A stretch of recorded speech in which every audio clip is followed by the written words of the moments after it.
दोस्तों मैं आज आपको नया टॉपिक पढ़ा रहा हूँ। इसका नाम है रेजोनेंस। ऑर्गेनिक केमिस्ट्री में रेजोनेंस का अलग ही इम्पोर्टेंस है। ये रेजोनेंस प्रोसेस कैसी होती है वो देखेंगे। रेजोनेंस की प्रोसेस एरोमेटिक और एलिफेटिक दोनों में होती है। इसमें अगर बेंजीन लेंगे तो बेंजीन में अल्टरनेट डबल बॉन्ड है। यहाँ पे अगर इलेक्ट्रॉन डोनर ग्रुप है जैसे OH है, जिससे फिनॉल हो गया, तो फिनॉल का रेजोनेंस कैसी होगा। सपोज यहाँ पे ऑक्सीजन जो है ये छोटा है और हाइड्रोजन बड़ा है। ये जो शेयर्ड पेयर ऑफ इलेक्ट्रॉन्स होते हैं ये जनरली ऑक्सीजन की तरफ ही जाते हैं और हाइड्रोजन जो होता है ये H पॉजिटिव बन के बाजू में रहता है इस तरीके से। अब ये जो इलेक्ट्रॉन्स पेयर्स हैं, ये इलेक्ट्रॉन्स पेयर्स एक जगह पे नहीं रहते। यहाँ से इलेक्ट्रॉन्स पेयर्स यहाँ से यहाँ ट्रांसफ़र होते हैं, तो वैसे ही ये वाले इलेक्ट्रॉन्स पेयर्स यहाँ ट्रांसफ़र होते हैं। यहाँ ऐसे ट्रांसफ़र होने के बाद में यहाँ पे इस तरह से अरेंजमेंट हो जाता है। यहाँ पे 4 इलेक्ट्रॉन जैसे कि वैसे ये 2 इलेक्ट्रॉन यहाँ आ गए हैं। जैसे 2 इलेक्ट्रॉन यहाँ से यहाँ आ गए, ये इलेक्ट्रॉन यहाँ ट्रांसफ़र होंगे, तो ये हो जाएगा निगेटिव चार्ज। ये निगेटिव चार्ज होने के कारण और यहाँ डबल बॉन्ड जो है ये निगेटिव चार्ज के कारण ये H पॉजिटिव इसके बाजू में आके खड़ा हो जाता है। अब जैसे ही ये इलेक्ट्रॉन यहाँ से यहाँ ट्रांसफ़र हुए, यहाँ से यहाँ, वैसे ये इलेक्ट्रॉन फिर से यहाँ ट्रांसफ़र होते हैं। जैसे इलेक्ट्रॉन ट्रांसफ़र होते हैं वैसे ही पाई इलेक्ट्रॉन फिर से इधर ट्रांसफ़र होते हैं। इसके बाद में इस तरह का कुछ स्ट्रक्चर बन जाता है। यहाँ पे इसके ऊपर में 2 लोन पेयर ऑफ इलेक्ट्रॉन जैसे कि वैसे ही है। ये इलेक्ट्रॉन यहाँ से यहाँ ट्रांसफ़र हो गए हैं, तो ये इलेक्ट्रॉन यहाँ से यहाँ ट्रांसफ़र हो गए, तो ये हो गया निगेटिव चार्ज। ये बॉन्ड बन गया। ये H पॉजिटिव जो वहाँ खड़ा था वो अब इधर साइड में आ जाएगा। इतना होने के बाद में इलेक्ट्रॉन कभी एक जगह नहीं रहते हैं। ये इलेक्ट्रॉन यहाँ से यहाँ शिफ्ट होंगे, तो ये वाले इलेक्ट्रॉन फिर से यहाँ शिफ्ट हो जाएंगे, और ये इलेक्ट्रॉन यहाँ से यहाँ शिफ्ट हो गए, तो फिर से स्ट्रक्चर नया स्ट्रक्चर बनेगा। इस तरह का स्ट्रक्चर तैयार होगा। यहाँ पे डबल बॉन्ड, यहाँ इलेक्ट्रॉन पहले से ही है। ये इलेक्ट्रॉन्स यहाँ से यहाँ हो गए, तो यहाँ से ये इलेक्ट्रॉन्स यहाँ ट्रांसफ़र हो गए, ये हो गया निगेटिव चार्ज। ये बन गया बॉन्ड। ये H पॉजिटिव जहाँ निगेटिव था वहाँ खड़ा था, अब ये यहाँ आ गया। फिर से इलेक्ट्रॉन मूवमेंट चालू करते हैं। अब इलेक्ट्रॉन जो होते हैं ये यहाँ से इलेक्ट्रॉन्स यहाँ ट्रांसफ़र होंगे। जैसे इलेक्ट्रॉन यहाँ से यहाँ ट्रांसफ़र होंगे, वो इलेक्ट्रॉन्स यहाँ से यहाँ ट्रांसफ़र होते हैं। अब देखेंगे नया स्ट्रक्चर कैसे डेवलप होगा। ये इस तरह से, ये डबल बॉन्ड पहले से ही है। ये इलेक्ट्रॉन यहाँ ट्रांसफ़र हो गए हैं, तो ये इलेक्ट्रॉन फिर से यहाँ ट्रांसफ़र हो गए। ये हो गया यहाँ पे 6 इलेक्ट्रॉन्स। ये हो गया निगेटिव।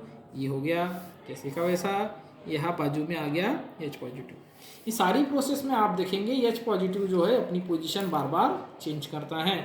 जैसे ही जहाँ निगेटिव चार्ज डेवलप होता है वहाँ H पॉजिटिव आता है। यहाँ निगेटिव चार्ज डेवलप हुआ, यहाँ पे H पॉजिटिव आ गया। यहाँ निगेटिव चार्ज डेवलप हुआ, यहाँ H पॉजिटिव आ गया। यहाँ निगेटिव चार्ज डेवलप हुआ, यहाँ पे H पॉजिटिव आ गया। दोनों में आप देखेंगे दोनों में क्या चेंजेस है। यहाँ single bond, double bond, triple bond की सिस्टम अलग है। यहाँ सिंगल बॉन्ड, डबल बॉन्ड की सिस्टम अलग है। ये रोटेशन बार बार होता है। ये रोटेशन क्यों बार बार होता है? क्योंकि फिनॉल जो है इसके ऊपर में पेयर ऑफ इलेक्ट्रॉन्स है, इसीलिए इसके ऊपर में कोई भी इलेक्ट्रोफाइल अटैक कर लेगा।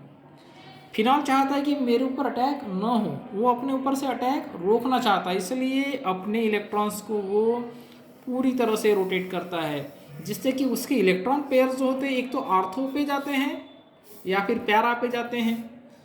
इलेक्ट्रॉन डोनर ग्रुप होने के कारण इलेक्ट्रॉन्स अवेलेबल ओनली कहाँ होते हैं?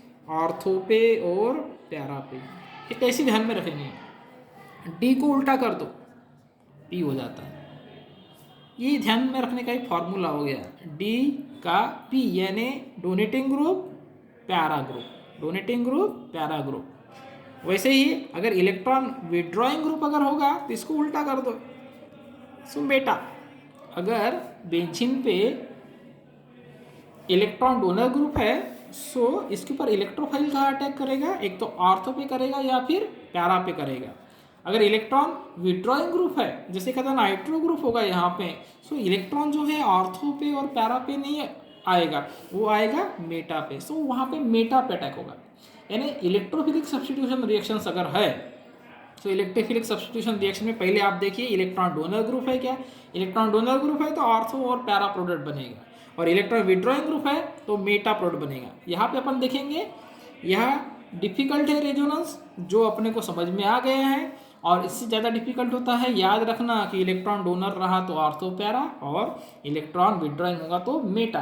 देखिए मैंने यहाँ आपकी प्रॉब्लम को सॉल्व कर दिया है, यहाँ एक ट्रिक बना दिया है, डी को उल्टा करेंगे तो पी, पी यानी पैरा ऑर्थो पैरा, और अगर डब्ल्यू होगा तो डब्ल्यू को उल्टा कर देंगे, यानी इलेक्ट्रॉन विड्रॉइंग ग्रुप होगा तो उल्टा कर देंगे, तो इलेक्ट्रॉन विड्रॉइंग ग्रुप रहा तो अटैक कहाँ होता है मेटा। यानी सब्स्टिट्यूशन रिएक्शन में भी आपको कंफ्यूजन नहीं होगा कि प्रोडक्ट ऑर्थो पैरा बनने वाला है या मेटा बनने वाला है। सो रेजोनेंस जो प्रोसेस है, ये प्रोसेस इस तरह से है, इलेक्ट्रॉन सिग्मा बॉन्ड का स्टार्ट होता है, ये कहाँ से, तो ये लोन पेयर से स्टार्ट होता है। जैसे ही दो इलेक्ट्रॉन पेयर, एक इलेक्ट्रॉन पेयर का ट्रांसफर होता है तो साइड में रहने वाले इलेक्ट्रॉन पेयर का भी ट्रांसफर होता है। So there is a electron electron repulsion. देखिए ये मेरा दूसरा ही वीडियो है जो मैंने इसमें डाला है। मैंने पहला वीडियो कल डाला था जिसमें जिसमें जो हाइड्रोजनेशन ऑफ अल्किन वाला टॉपिक था, उससे बहुत अच्छा रिस्पांस आया है और व्यूज़ तो बहुत सारे आए हैं, लेकिन आप सब्सक्राइब करेंगे तो मैं नए नए वीडियोस डालूँगा।